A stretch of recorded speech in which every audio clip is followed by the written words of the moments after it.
Assalamualaikum warahmatullahi wabarakatuh.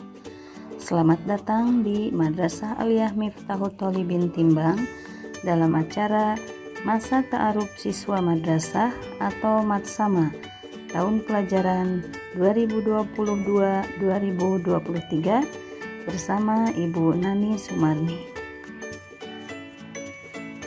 Pada kesempatan ini, Ibu akan menyampaikan materi, metode atau model pembelajaran dan kegiatan rutin belajar mengajar. Yang pertama, metode pembelajaran. Metode pembelajaran adalah cara kerja sistematis yang memudahkan pelaksanaan pembelajaran berupa implementasi spesifik, langkah-langkah konkret agar terjadi proses pembelajaran yang efektif mencapai suatu tujuan tertentu seperti perubahan positif pada peserta didik.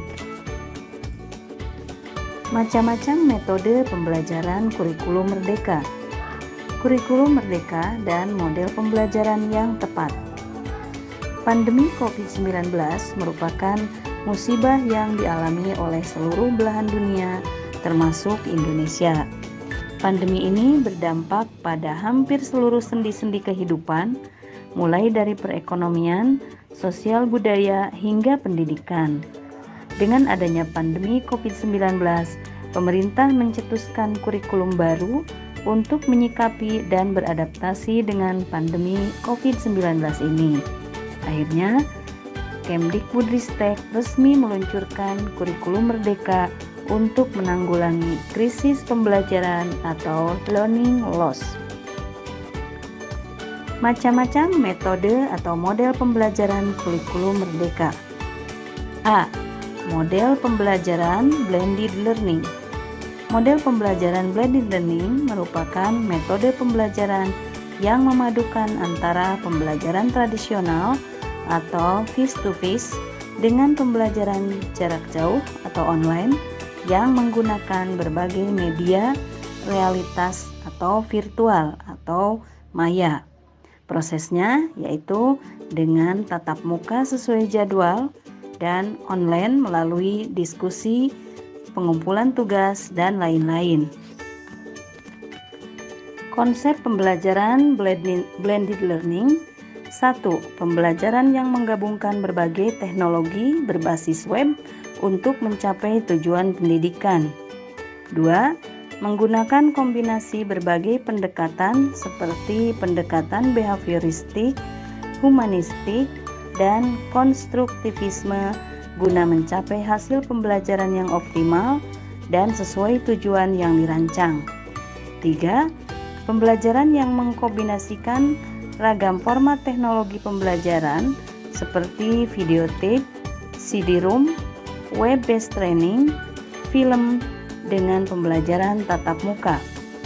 Yang keempat, menggabungkan teknologi pembelajaran dengan perintah tugas kerja aktual untuk menciptakan pengaruh yang baik pada pembelajaran dan tugas. Yang kedua adalah model pembelajaran flip classroom. Flip classroom merupakan salah satu bentuk pembelajaran lain dari model pembelajaran blended melalui interaksi tatap muka dan virtual atau online yang mengkombinasikan antara pembelajaran sinkron atau sinkronus dengan pembelajaran mandiri yang asinkronus. Pembelajaran sinkron biasanya terjadi secara real time di kelas, sedangkan pembelajaran asinkron adalah pembelajaran yang sifatnya lebih mandiri. Ada 3 kegiatan pembelajaran, yaitu sebelum kelas dimulai atau free class, saat kelas dimulai in class, dan setelah kelas berakhir atau out of class. Yang pertama adalah free class. Sebelum pembelajaran dimulai, siswa mempelajari materi secara mandiri. Harapannya peserta didik mampu mengingat atau remembering dan mengerti understanding materi. Yang kedua, in class. Saat pembelajaran berlangsung, siswa sudah siap mengaplikasikan atau applying dan menganalisis, analyzing materi melalui berbagai kegiatan interaktif di dalam kelas, tentunya dengan bimbingan guru. Yang ketiga, dilanjutkan dengan mengevaluasi atau evaluating dan mengerjakan tugas berbasis proyek tertentu sebagai kegiatan setelah kelas berakhir atau creating. Selanjutnya, model pembelajaran project based learning.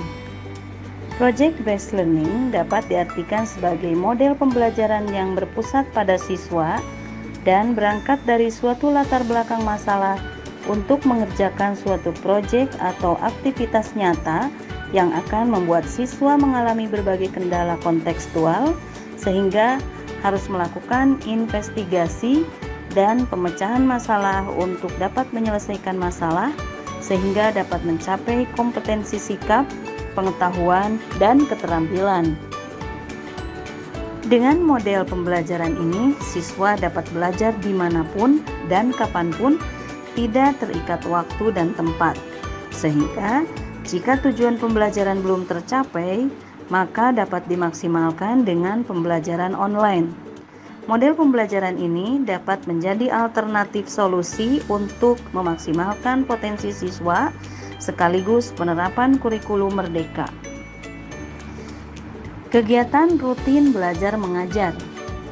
Kegiatan rutin adalah kegiatan yang dilakukan secara reguler dan terus-menerus. Kegiatan rutin belajar mengajar adalah kegiatan yang dilakukan secara reguler dan terus-menerus dalam belajar mengajar.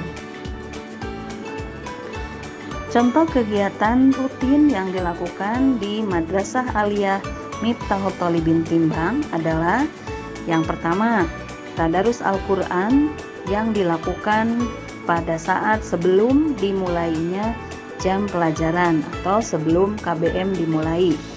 Selanjutnya, membersihkan lingkungan sekolah yang meliputi halaman sekolah dan ruang kelas.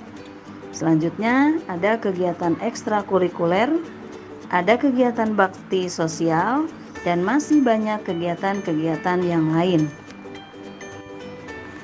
Sebagai pelajar Indonesia, kita harus memiliki profil pelajar Pancasila. Apa itu profil pelajar Pancasila? Profil pelajar Pancasila adalah profil lulusan yang bertujuan untuk menunjukkan karakter dan kompetensi yang diharapkan diraih dan menguatkan nilai-nilai luhur Pancasila, peserta didik, dan pemangku kepentingan. Ada 6 dimensi profil pelajar Pancasila, yaitu yang pertama, beriman, bertakwa kepada Tuhan Yang Maha Esa, dan berakhlak mulia. 2. Berkebinekaan global. 3. Bergotong royong. 4. Mandiri. 5. Bernalar kritis. Dan 6. Kreatif. Nah, sekarang mari kita lihat kegiatan rutin belajar mengajar yang dilakukan di Madrasah Aliyah Miftahul Thalibin Timbang, baik yang dilakukan di luar kelas ataupun di dalam kelas, baik itu kegiatan harian, mingguan, bulanan, atau tahunan. Silakan kalian menyimak foto-foto kegiatan kami di madrasah.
Terima kasih telah mengikuti kegiatan Matsama tahun pelajaran 2022-2023 di Madrasah Aliyah Miftahut Thalibin Timbang.